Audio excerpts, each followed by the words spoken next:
L'axe Gawa-Malba ou la route du calvaire, surtout en saison pluvieuse. Que d'angoisse pour les populations des 35 villages desservis par cette route départementale 132.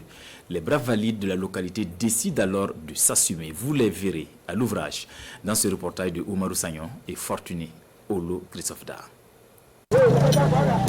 Des citoyens de Malba mobilisés depuis des jours. Leur mission, sauver ce pont en péril à l'entrée de la commune. Si cette voie est coupée, je pense que la commune même n'existerait pas. On a constaté vraiment la dégradation très avancée de la voie.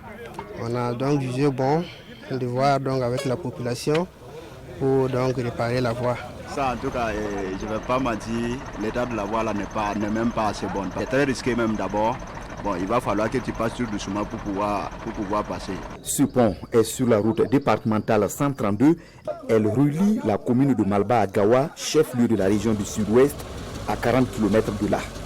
C'est aussi l'une des voies d'accès au Ghana voisin. C'est de Gawa, Malba, en passant en allant à Dapola pour relier donc le Ghana. Donc vous voyez donc l'importance, elle est très importante donc pour la commune. Le niveau de dégradation du pont est visiblement avancé.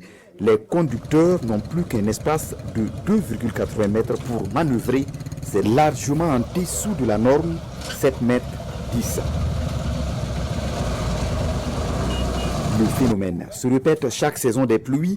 Cette année, les populations ont décidé de faire quelque chose face à la situation. Nous, les jeunes, on a tenu une rencontre, échanger et puis maintenant passer les informations avec les CVD. Et on a vu que c'était bon d'arranger la voie, sinon c'est pas bon. On allait à Gawa pour voir les gens de TP, donc on a essayé d'échanger, ils ont dit que non, pas de moyens pour le moment. Donc nous, on reste à l'écoute, on fait avec les pays comme nous l'avons.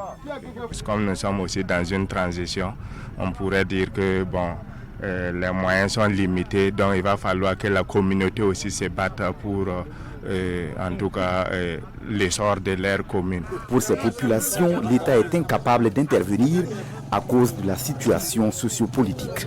Mais bon, la population aussi s'est dit que la réparation donc, de cette voie, c'est leur contribution donc, à l'effort de guerre. Je sais que nous, à notre niveau, on a imposé une contribution volontaire de 10 000 francs par village et 5 000 francs pour les travailleurs ainsi que les commerçants.